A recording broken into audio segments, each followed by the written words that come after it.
Ma pire expérience, qui est une drôle de chose, c'est en tournant pour Abdelatif Kechiche, dans La Vénus Noire, son plus mauvais film. J'aime beaucoup cet réalisateur. Vraiment, c'est un grand.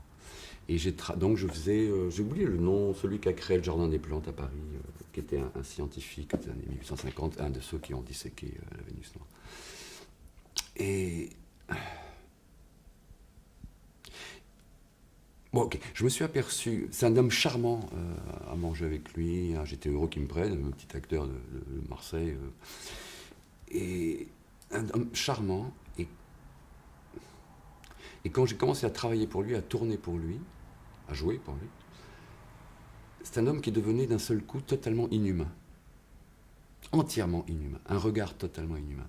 Il te faisait travailler dans des conditions inhumaines que tu t'en percevais pas, parce qu'il y avait 4 caméras autour de toi. Quand tu commences à tourner, le premier jour de tournage que j'avais avec lui, on a commencé à 13h, on a fini à 18h, quasi non-stop. Même les technos, on ne savait même plus quand ça tournait. Et il te remet sans arrêt au truc, il te fait rejouer, il te dit même pas quand ça joue, etc. Mais à la limite, ça c'est une chose bien possible. Mais cette espèce de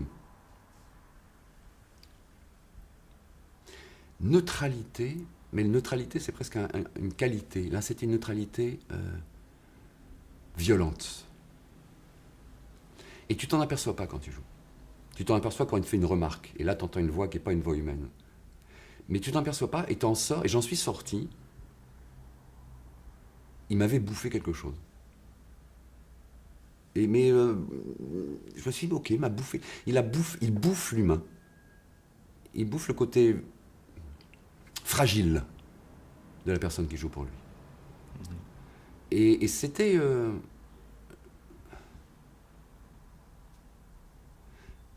la chose la plus étrange et la plus violente que j'ai jamais vue en cinéma. Et voilà. Donc, sur le moment, on s'en aperçoit pas. Et après, on se dit, waouh, c'est un monstre. C'est un génie, mais c'est un monstre. Vraiment. Et voilà. Donc, c'est cruel. Voilà. C'est une vraie cruauté. Et voilà. Je me suis dit, là, on s'aperçoit de la faiblesse, enfin, de la fragilité d'un acteur et du pouvoir qu'a le réalisateur. Et c'est la première fois où un réalisateur prend ce pouvoir à ce point-là. Parce que je le sens, à ce point-là. Parfois, des réalisateurs essaient de prendre le pouvoir, mais ils ne sont pas de niveau face au pouvoir de l'acteur qui existe encore un peu. Mais là, c'était... on n'était plus... Oui, on n'était plus d'humains. C'était un entomologiste et des insectes. Voilà. Donc c'était... Oui. Oh. Tu t'es senti violenté en tant qu'être humain, en tant qu'acteur? Aspiré en tant qu'être humain. Pas en tant qu'acteur. Il va plus profond que l'acteur. Et Annonce. c'est Isalinde, première. Isalinde, c'est quoi ta pire expérience de ton métier d'actrice? Alors, ma pire expérience, c'est une chose étrange, c'est en tournant avec Abdelatif Kechiche dans La Vénus Noire. C'est son plus mauvais film. Et j'aime beaucoup cet acteur, ce réalisateur. Non, vraiment, c'est un grand. Et je faisais...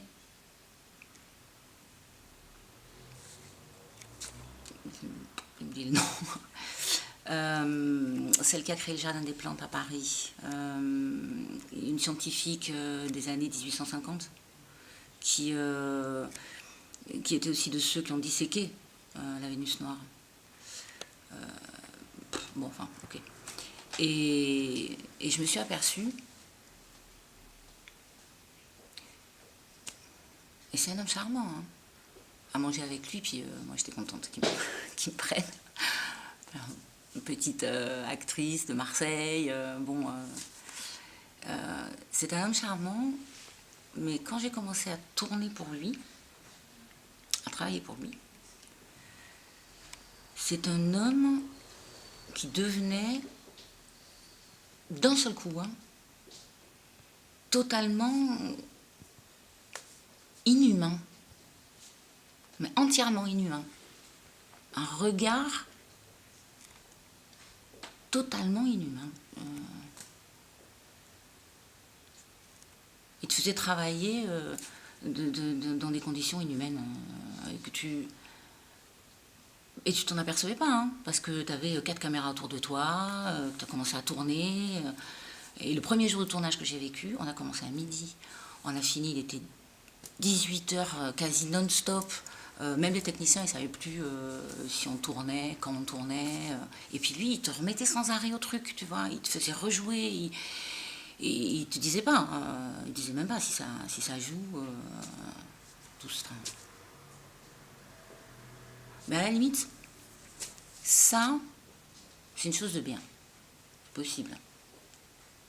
Mais cette espèce de...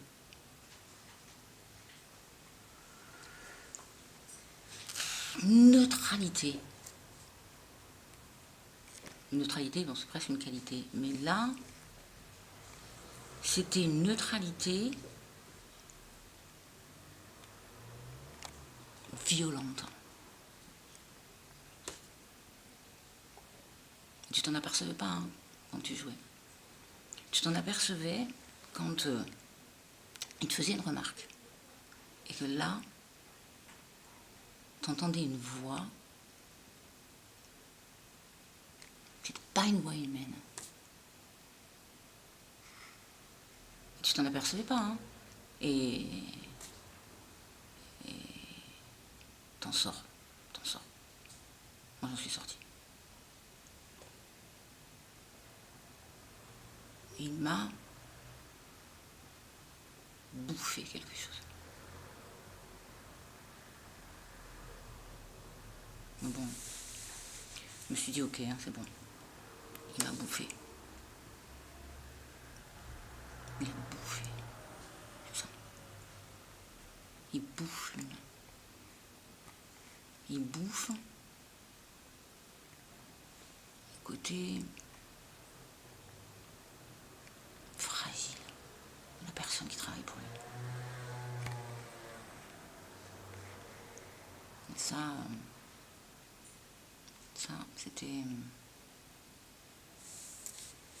la chose la plus étrange. Vraiment, la plus violente que j'ai jamais vue. En cinéma, en tout cas. Tu vois, je me suis dit, là, on s'aperçoit de la faiblesse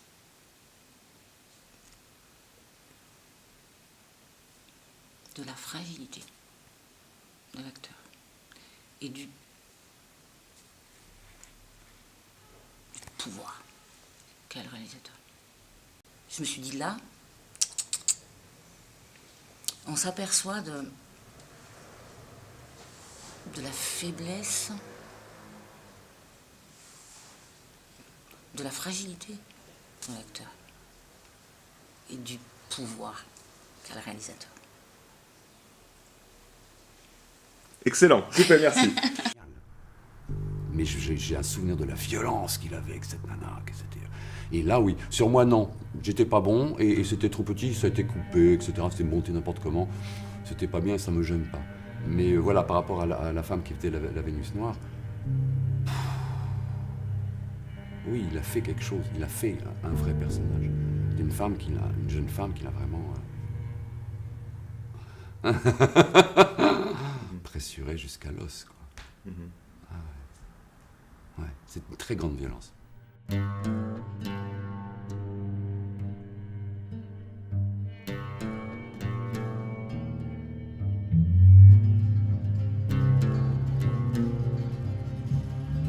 Julien, est-ce que tu pourrais me raconter ta pire expérience du métier de comédien? Oui. Donc c'était pour un projet extraordinaire, le type d'aventure que tout comédien rêve de faire partie. Donc j'étais super heureux. J'ai appelé ma mère, je lui ai raconté toute l'histoire, elle était heureuse. Et c'était un concert. C'était un concert, on devait chanter, on devait jouer de la percussion, on devait faire des acrobaties au sol ou dans l'air, et on devait dire des textes. Pendant 3 mois, on a répété ensemble. J'ai dû partir de chez moi pour aller avec toute l'équipe dans un hôtel, pour habiter ensemble, pour les répétitions. Et donc 2 jours avant la première, je savais que le lendemain, j'avais un rendez-vous avec la productrice pour échanger, pour notamment donner les croquis que je devais faire pendant le spectacle. Et peu avant minuit, son mari tape à ma porte et me demande de monter dans sa chambre. Je lui dis oui, juste 2 minutes pour aller chercher les croquis, puis je monte. Et il me dit, mais t'as pas compris? Ce soir, tu couches avec moi. Et je dis non, je peux pas. J'ai eu très peur. Je lui ai dit qu'il se trompait de personne, qu'on pouvait s'arrêter là et que je ne dirais rien à personne. Le lendemain, donc au rendez-vous avec la productrice, donc son mari, qui m'a demandé de visiter sa chambre, elle me dit là qu'il n'avait plus besoin de trapéziste, que je pouvais prendre mes affaires et quitter l'hôtel sur le champ. Elle me dit aussi que je ne serais pas le bienvenu au spectacle. Elle m'a dit aussi que je partageais mes draps avec les autres artistes et que j'arrivais en retard au rendez-vous et que j'étais une mauvaise personne. Donc c'était un très grand projet, une production vraiment énorme, extraordinaire, un type de production que tous les comédiens rêvent de faire partie. Donc j'étais super heureux, j'ai appelé ma mère, je lui ai raconté toute l'histoire, elle était heureuse. Donc c'était un concert et on devait chanter, on devait jouer la percussion, on devait faire des acrobaties au sol, dans l'air, et on devait dire des textes. Pendant 3 mois, on répétait ensemble. J'étais obligé de partir de chez moi pour habiter à l'hôtel avec tout le monde. Et 10 jours avant la première, je savais que le lendemain, j'avais une réunion avec la productrice pour donner les croquis de tous les agrès aériens que je devais faire pendant le spectacle. Et à peu près minuit, son mari il était venu claquer ma porte. Et il m'a demandé de monter dans sa chambre. Voilà, je lui ai dit, mais oui, juste 2 minutes que je vais aller chercher les croquis, je monte. Et il m'a dit, mais non, t'as pas compris, ce soir, tu couches avec moi. Et j'ai dit non, je peux pas. Et ça a été, j'étais choqué, j'étais paralysé. Tous les dangers que ma mère m'avait dit avant, ouais, ça peut passer, ça se passe comme ça dans les... Et que je disais, non, non, c'est pas comme ça. Donc ça a été en train de se passer devant moi. Et j'ai eu très peur. J'ai eu très peur. Je lui ai dit qu'il se trompait de personne et qu'on pouvait arrêter là, que je ne dirais rien à personne. Et que voilà. Donc, le lendemain, quand j'ai arrivé pour les répétitions, la directrice de chant, elle a pleuré toute la journée. Je ne comprenais pas. Donc après le travail, je suis venu l'embrasser et je disais, mais écoutez, tout va bien, on va réussir. Ouais, il manque juste 10 jours, mais on aura du temps pour finir comme il faut. Et plus je parlais, plus elle pleurait. Après, la chorégraphe, elle arrivait aussi, elle était aussi en pleurs. Un petit moment plus tard, c'est la directrice de production qui était venue me chercher pour le rendez-vous. Et quand je suis arrivé au rendez-vous, la productrice, c'est la femme du producteur qui m'avait demandé de visiter sa chambre, elle m'a dit qu'ils n'avaient plus besoin d'un trapéziste et que je devrais partir, quitter l'hôtel le même jour. Et elle me demandait aussi de ne pas venir voir le spectacle, que je n'étais pas bienvenue, que je partageais de drogue avec les autres artistes et que j'étais jamais au point de rendez-vous à l'heure et que j'étais vraiment une mauvaise personne.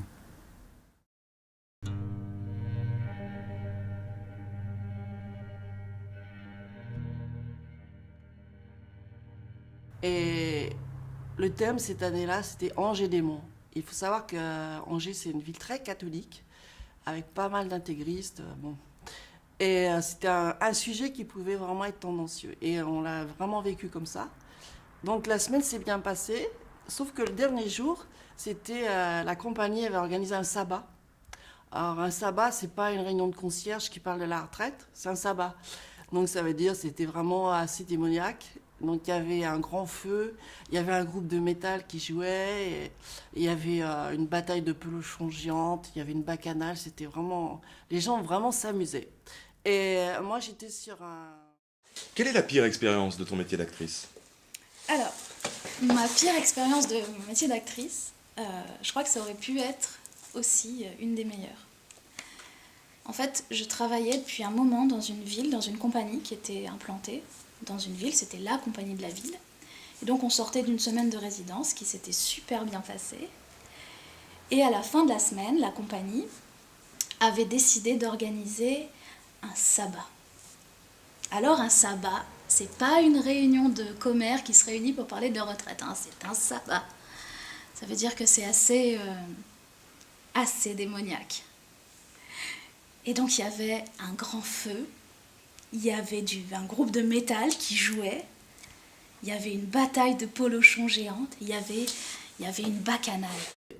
Et moi j'étais sur une estrade avec des copains, c'était une espèce d'alcôve avec un lit, avec des... et on signifiait un peu, pas une scène de coquine, mais carrément. Donc les filles, on était en soutien-gorge et en slip avec des porte-jartelles.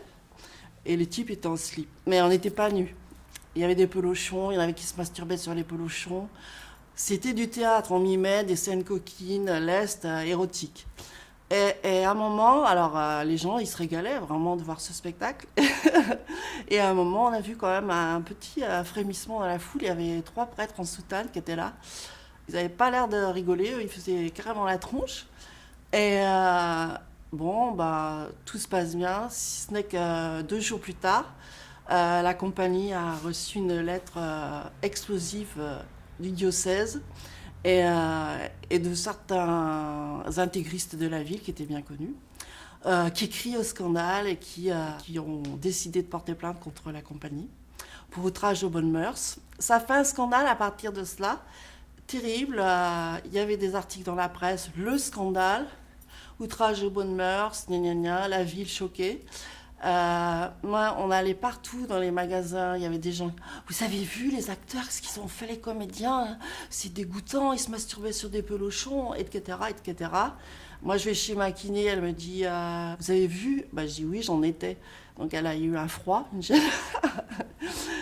Et ça a continué comme ça. Après, il y a eu des séances de thérapie avec des psychiatres pour que les gens de la ville traumatisés parce qu'ils avaient vu viennent s'exprimer. Nous, les comédiens, on était censés nous exprimer pour dire ce que nous, on voulait donner, etc. Et c'est pratiquement s'excuser. Enfin, et à partir de là, le maire, il s'est rangé du côté du diocèse et il a carrément brisé la compagnie, il n'a pas renouvelé les contrats. Et moi, j'étais sur une estrade avec des copains et on devait... il y avait une sorte d'alcôve avec un lit. Et on devait signifier des scènes pas coquines, mais carrément. Alors nous, les filles, on était en soutif, on était en culotte avec des porte-jartelles, et les garçons, ils étaient en slip, mais on n'était pas nus. Et les gens s'amusaient vraiment de voir ce spectacle. Il y avait une bataille de polochons, il y avait des mecs qui se masturbaient sur les polochons, mais c'était du théâtre. C'était du théâtre, on signifiait. Et donc on était là et on devait mimer des scènes coquines, lestes, érotiques. Et les gens s'amusaient vraiment, ils s'amusaient vraiment de voir ce spectacle. Et à un moment donné, il y a eu un frémissement dans la foule. Il y avait 3 prêtres en soutane au premier rang qui, eux, s'amusaient pas du tout. Et ils faisaient même carrément la tronche. Mais ça s'est bien passé. Et quelques jours plus tard, la compagnie a reçu une lettre du diocèse et de quelques intégristes de la ville qui criaient au scandale et qui disaient vouloir porter plainte contre la compagnie. Et à partir de ça, ça a été le scandale. La presse est arrivée, le scandale, outrage aux bonnes mœurs, blablabla, la ville choquée. Et moi, j'allais faire les magasins, les gens, ils disaient « Mais vous avez vu les comédiens, ce qu'ils faisaient là? Ils se masturbaient sur des polochons, mais franchement, mais c'est dégoûtant. » Et chez ma kiné, j'y vais, elle me dit « Vous avez vu ?»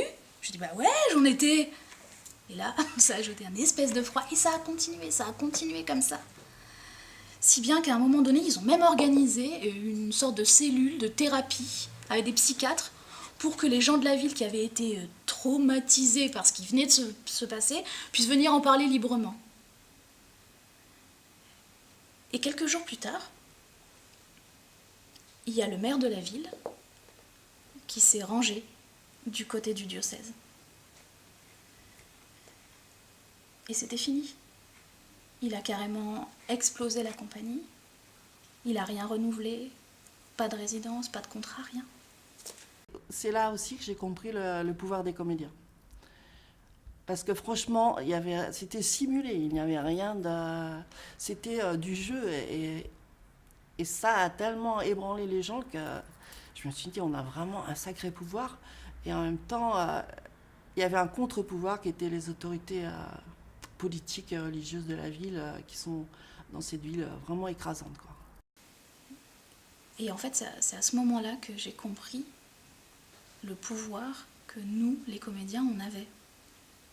Parce que c'était rien. C'était du jeu, on simulait, c'était pas vrai. Et en face, ça a tellement ébranlé les gens, le public, la ville, que je me suis dit, oui, ouais, on a du pouvoir. Mais derrière, il y a un contre-pouvoir, qui est celui des autorités politiques et religieuses de la ville, et qui, dans cette ville-là, est particulièrement écrasant. Avec cette compagnie qui a été, après, c'était une compagnie qui avait travaillé pendant 10 ans pour la ville.